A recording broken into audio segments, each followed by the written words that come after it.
Rubilia is here. How does she fit into current both teams? Let's take a look with our usual analysis, starting with her kit, then moving on to advancements and matrices, and finally, team comps, rotations, and comparisons.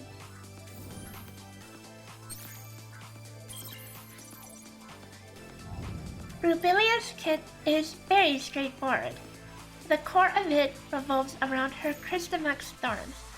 So, we'll start out with where you get these, from her discharge. Her discharge generates 3 Crystamax thorns around the target, while increasing bolt damage for 30 seconds. While these thorns don't inherently do anything by themselves, they are essential to the kit. The discharge also gives you 2 charges of feedback, which enhances her dodge attack with a few bonus effects.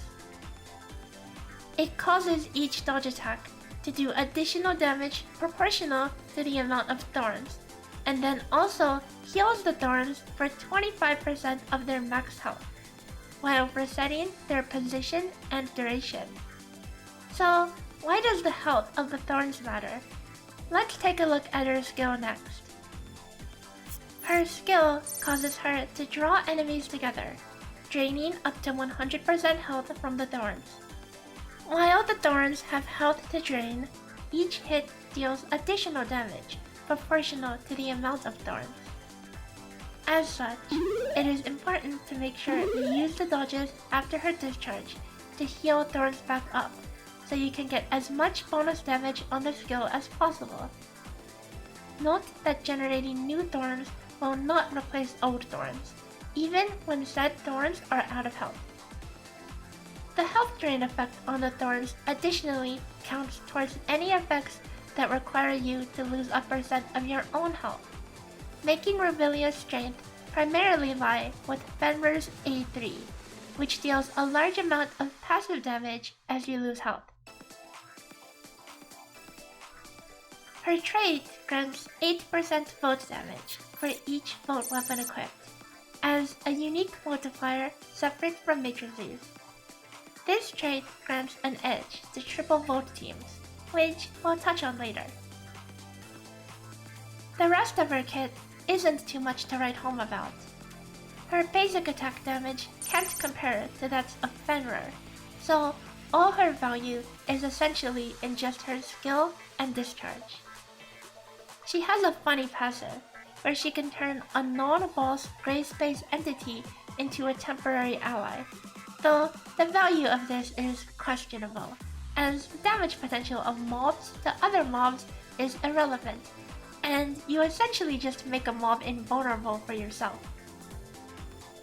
Aside from combat, though, she offers some neat utility with an unlimited jetpack and super fast gliding.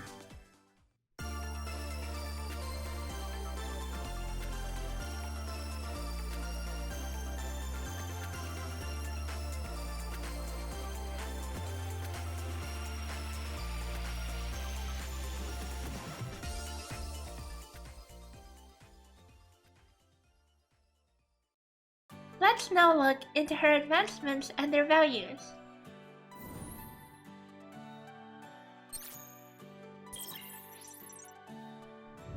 We'll examine the power of each of Rubilia's advancements in 2 teams. One team with Fenrir and Fiona, and then a triple vote with Fenrir and Tian. Rubilia's A1 adds a dot effect around each of her thorns after triggering feedback, dealing damage every 2 seconds for 30 seconds total. This adds a good amount of damage in both comps, though note that a lot of the potential of this advancement may not be realized in content where enemies move constantly. Next is her A3, which generates a thorn when using any weapon skill or discharge. This helps the initial ramp up of her damage, but does absolutely nothing after, as newly generated thorns will not replace old thorns. As such, this only improves damage by a minor amount, and is more useful in shorter fights than longer ones. Her A5 causes feedback to restore the HP of Crystamax thorns by 50%, up from 25%. This is a very significant advancement, as this allows you to fully restore the HP of thorns after discharging, allowing you to benefit from the full damage bonus on the subsequent skill cast. This advancement is worth the most by far, as it enables her burst to be that much higher. Finally, her A6 causes her discharge to grant an extra volt damage buff when casting. This adds a good amount of bonus value to both comps. Overall, her advancements are relatively more important in the Fiona comp than the triple volt comp. And this makes sense, since Fiona is a buffer. The raw damage on Rubilia's advancements are worth relatively more. Note that, again, this is not a comparison between comps. We'll cover that later. Next, let's go over matrices.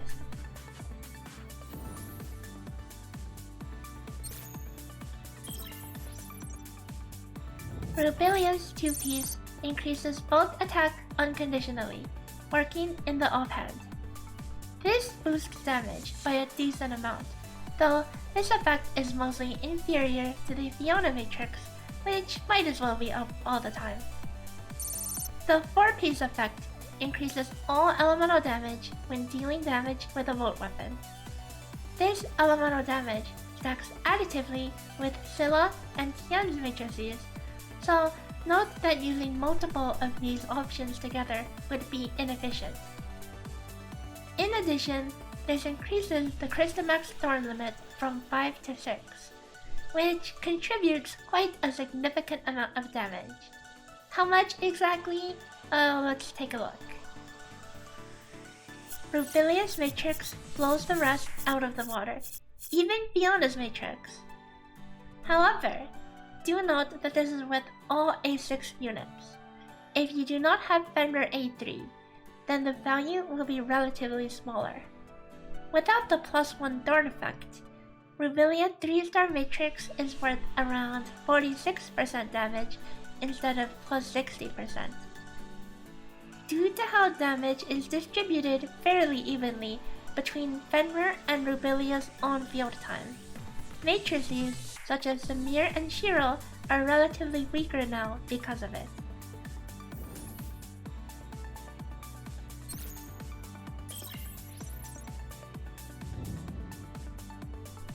Let's start taking a look at different team comps and their rotations, starting with the Vault plus Alter team.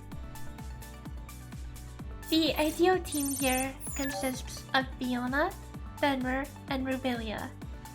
There really aren't any suitable replacement options, as a lot of Rubilia synergy falls with Fenrir A3, and without that, the damage falls flat. Lin can work as a replacement for Fiona, but note that these raw comparisons do not include matrices, which would push Fiona even higher.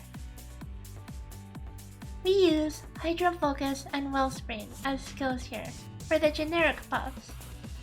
Torrential Force can be a viable option if you want to do the double discharge rotation, which involves discharging to both Fiona and Rubilia every rotation, as opposed to only Rubilia. We use Fenrir, Fiona, and Rubilia matrices here. Tian's matrix is phased out in a meta comp due to stacking additively with Rubilia.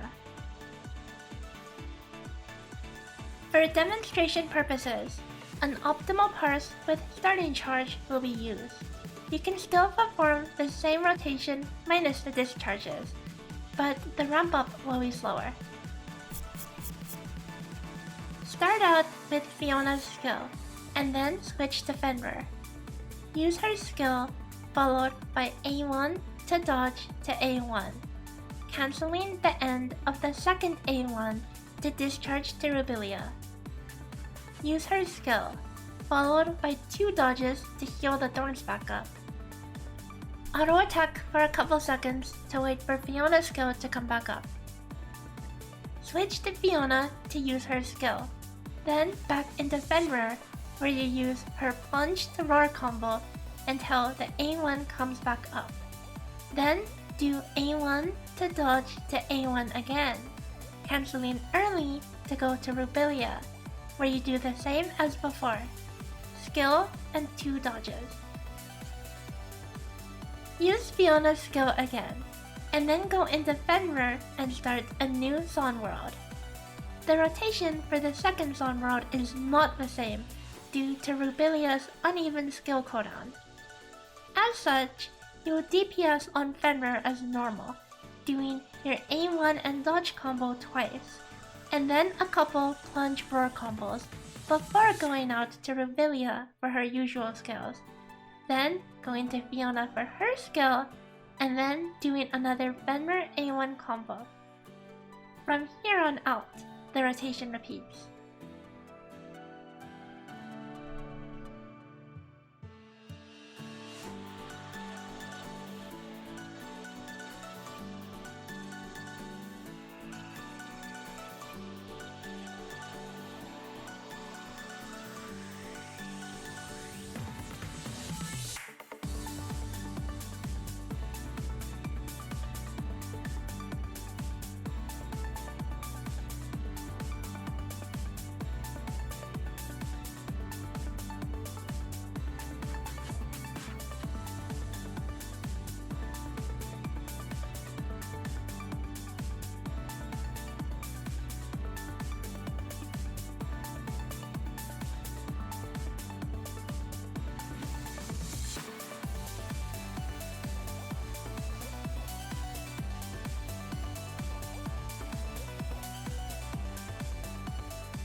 A triple vote team consists of Tian, Fenrir, and Rubilia.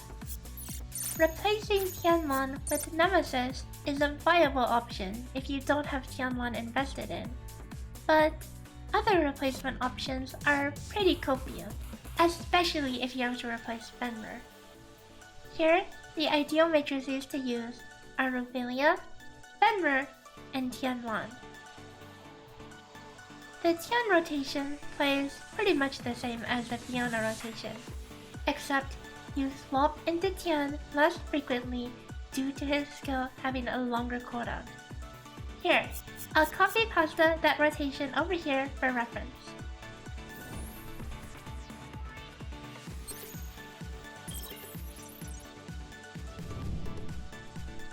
Let's dive into comparisons, but not before going over our disclaimer.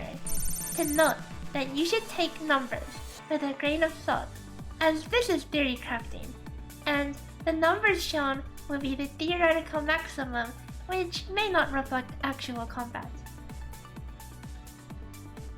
The first important question I want to answer is, how is Rubilia without A3 Fenrir?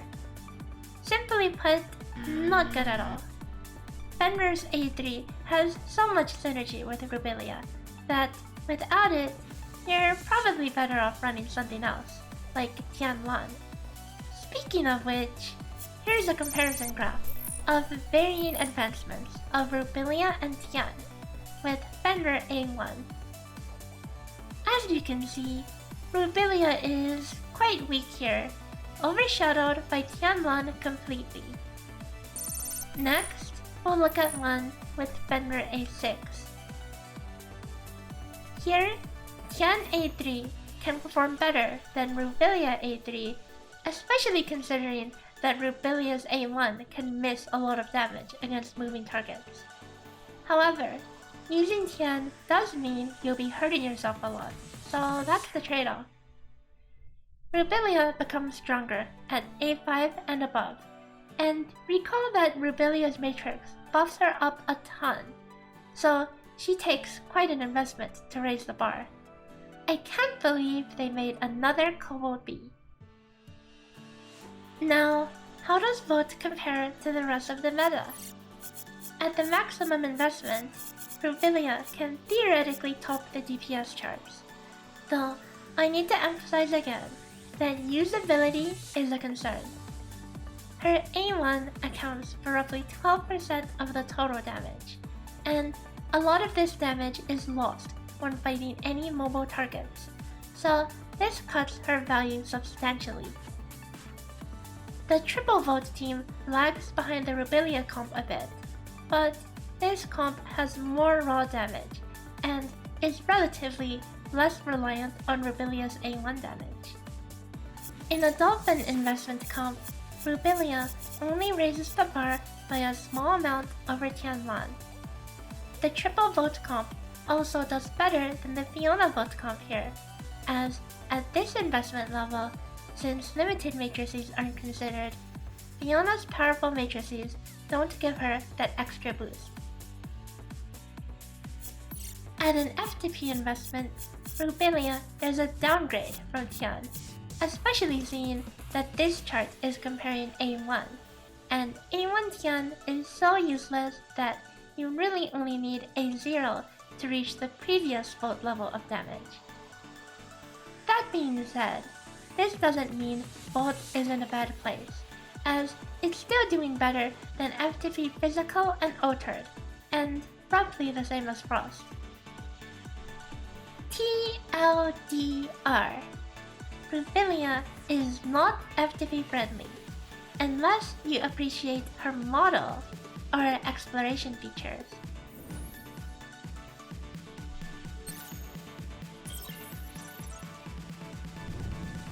Rubilia can be a powerful addition to vote teams, but needs a high investment level in both her own advancements, matrices, and even requires Fenrir A3 to function properly.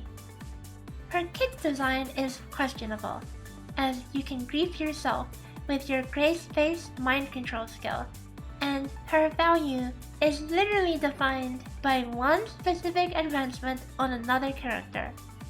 But hey, at least she has a nice model. This concludes my Rubilia analysis. Thank you for watching, and special thanks to the new members, Chonkers, Lukanaka, and Kiwi Lost in Oz. I'll see you all next time!